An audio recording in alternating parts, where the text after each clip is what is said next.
ministre la nag du mu kii ak Mali. mais à part Mimi Touré kan la ñoo xamoon fii si coalition bi. te xam na ne Boucar Diouf xaw ma Boucar Diouf ku ko xamoon. kenn xamu ko woon. kii Thiam ku ko xamoon mais kenn xamu leen woon c'est des gens yoo xam ne kenn xamu leen.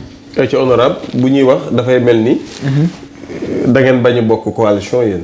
parce que loolu tey moom loolu la ñu jàngat ne Pastef ñoom ñoo bañ a bokk Diomaye moo bëgg a ubbi Pastef ñoom dañoo bëgg a tëj lépp. ñoo siis. xam nga. booy seet. yéen daal yéen a ko bëgg a pousser pour mu nekk workat quoi pour mu wor ñamu àndaloon te moom du traître du workat affaire yooyu noonu. xam nga daf lay wax léegi ne Ousmane Sonko dafa ñeme partagé. nit ku yaat dënn di xajal ku ne. bu fekkee doon ñun bañunu coalition. mais ak ñan la ñuy coaliser. ak ñan façon wi nit ma ay nit yu nu épinglé. te yow nga bëgg a doxal bëgg a am rupture bëgg a defar réew du ñëpp n'importe qui ngay àndal na loxo yi set ñu ànd ak ñu set ñi. loolu moo ñu yëkkati bañunu coalition te ku xam Ousmane Sonko xam ko ci bëgg Sénégal ak liggéeyal Sénégal avec des Sénégalais mais yan type de Sénégalais Sénégalais yi nga xam ne seen loxo yi set na Sénégalais yoo xam ne bëgg nañu Sénégal gu ñoŋ gu ñu teg ci yoon ci jub ak jubal ak jubbanti musunoo bañ coalition.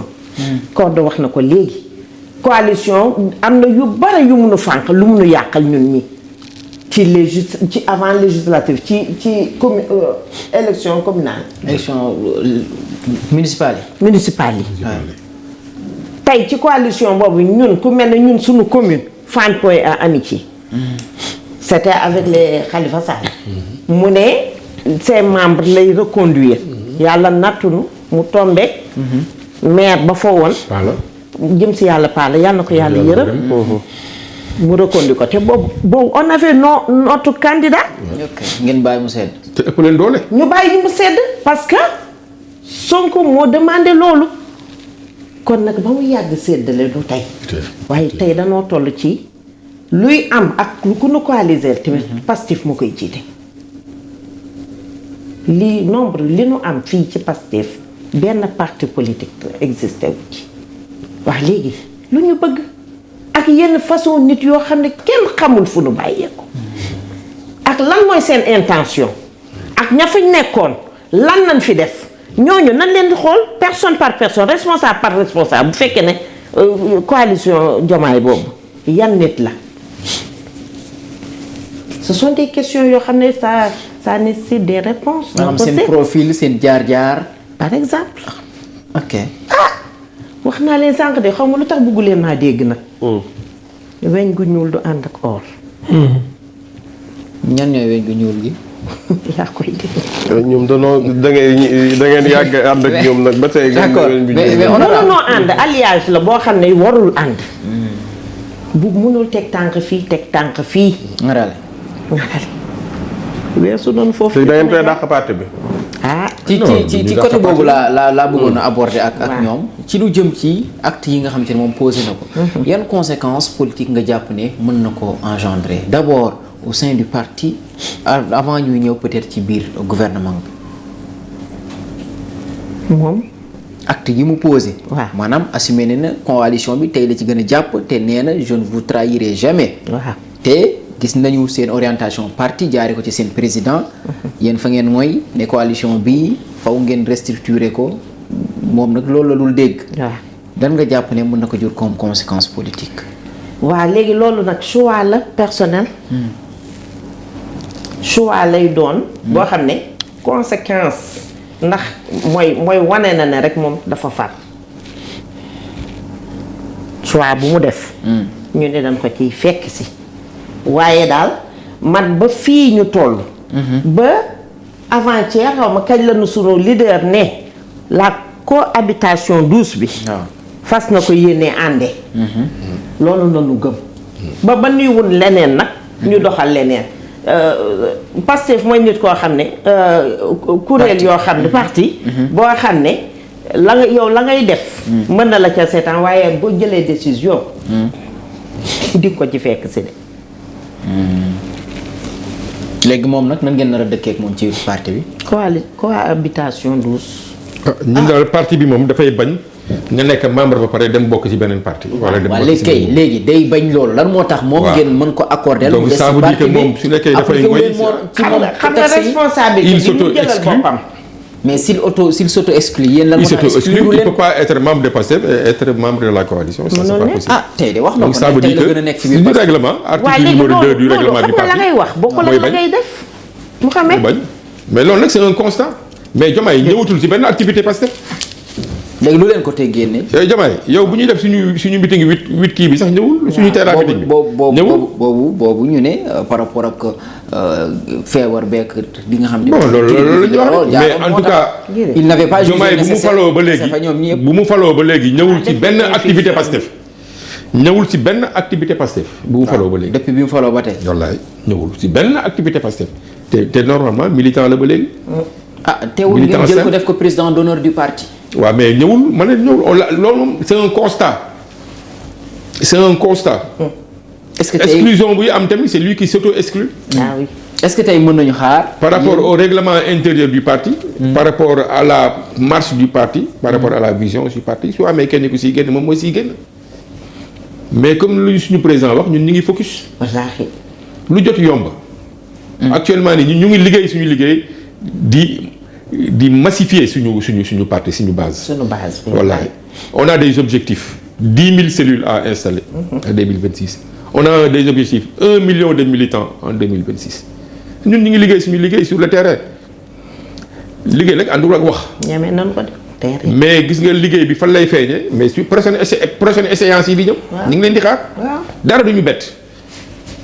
dara duñu bett actuellement l'heure n'est plus au bavardage sax. wallaahi. ku si nekk ne lekk lu mu nekk le gouvernement bi naka gouverner le parti ñun politiquement.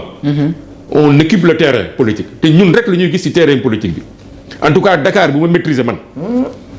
gisuma fi suñu génne yëpp politique action yi ñuy def yëpp. gisuñu ci kenn gisuñu fi benn parti politique. ah Diomaye nee na xam ngeen la mu def ci biir parti bi de. non ñun laa wax ñun Pastef laa la wax de waxuma la Diomaye Pastef laa la wax ñun Pastef kese la ñu gis ci terrain bi fii au niveau de Dakar au niveau du département de Dakar dama leen di ñaan rek ngeen dem ci communes yi. ay week-end ngeen xool. toutes les manifestations que vous verrez des manifestations politiques. des événements politiques waa Pastef ñoo koy organiser waa Pastef ñoo koy doxal. mais tey donc ñun ñu ngi ci suñu liggéey ñun. mais tey man li ma jaaxal ak xëy na ñu bëri li ñu interroger mooy yéen ne ngeen parti bi texte yi day tere ku nekk ci biir parti bi sax gis nañ ci benn waay bu nekkoon fële ci boori Bambey xam nga Diourbel mu taxawal mouvement nekk ci biir parti bi ngeen exclure ko automatiquement. tout exclu. donc lan moo tax Diomaye boobu ba léegi ngeen di layame ak moom. layam-layamuñu de. ah layam-layamuñu ak moom de. loolu muy nuru. honorable du ñuy xaar mu clarifier si kii. honorable xaaral cordo daaneel. du ñuy xaar mu clarifier rek. mais ñun on rappelle quand même les textes du parti. waaw léegi lan moo gën a leer li ne mënoo nekk membre de parti ba pare être affilié à un autre parti ou à un autre mouvement. ça c'est les textes du parti. léegi lan moo gën a leer lii tey. waaw na ko acte ça veut dire que acte ne ko on prend acte. man nag tey man personnellement tey man j'ai pris acte de beaucoup de choses. donc tu le considères plus comme membre du parti. mais pas du tout je le considère plus comme étant moom Pastef soxlatu ko. moom lu mu yaakaar mooy parce que man lu may déggee man avant Diomaye di jël parole. ñi succédé wu à la au truc au pupitre di wax. lu ma fa dégg ñuy wax yëpp il se prépare au combat. ñu ma fa dégg ñuy wax yëpp. il se prépare dehors du débat coalition Diomaye président il se prépare au combat. oui mais coalition Diomaye président Pastef nekku si. waaw. donc s'il prépare le combat notamment des combats les plus yi nga xam ne mooy njëkk a ñëw mais les locales là qui vont venir. mais Diomaye nee na leen seen adversaire opposition bi la. donc loolu Diomaye moo ko wax. parce que moom Pastef la bokk. ah bon. waaw loolu la. léegi choix yi xam nga ñun dañoo am ay procédures ñun. suñu tànnin candidats yi ñun dañoo am ay procédures dans le parti. est-ce que procédures yooyu dina ànd ak procédure ñoom seen soi-disant coalition. naka la ñuy tànnee candidats yi. ñun on a des procédures internes dans le parti pour le choix de nos candidats aux élections futures de locales qui vont venir. te ñun à la kulli ali nee nañu ñun on va privilégier des maires Pastef 100% Pastef bi loolu la ñu wax. loolu mooy suñu mot d'ordre. ñun waaw loolu mooy suñu mot d'ordre. te mooy yéen a ngi demati on va privilégier. ba nag yéen a ngi demati. on va privilégier des maires Pastef. Et notre objectif, c'est clair et on le répète. Notre objectif, c'est de faire la razzia. C'est de prendre toutes les localités. D'être maire dans toutes les localités du Sénégal. Inch'Allah. C'est ça notre objectif. te loolu moo tax ñuy liggéey de te loolu moo te si liggéey boobu la ñu nekk. nañu nekk de. donc ñun on déroule ça veut dire que on est imperturbable. nit ñi seen activité lu ñuy wax lu ñuy dox si ñoom la concerné ñun lu ñu président Ousmane Sonko wax keroog. lu leen concerné wul bu leen ci dugg. bu leen ci sax wax parce que yéen ñun ñoo leen di may buzz finalement. parce que ñun ñoo si nekk di ko wax. ñooy commandé seen wax ñooy commandé seen sortie Ousmane Sonko ne leen mais faites focus recentrez-vous sur vous-même ou sur votre travail. et sur le travail du parti. nee nañu bu leen sax tudd seen bu leen sax tudd seen coalition bàyyi leen ak seen yëf ça veut dire que ñun bokkuñu si. wallaahi. ñun daal ñu ngi suñu ginnaaw président. mais Sa Wolof tey man am na lu ma jàngat. balaa saa honorable ci loolu moom ni ngeen nar a dëkkee ak moom ci biir parti bi surtout xam ngeen li seen texte yi wax ba léegi gisuñu dara loo xam te ne amaana kii bi jóg na jëm ci. waaw yéen nan ngeen fas yéene dëkkee ak moom. waaw xam nga sànq danga ma laaj ma ne la lii choix la.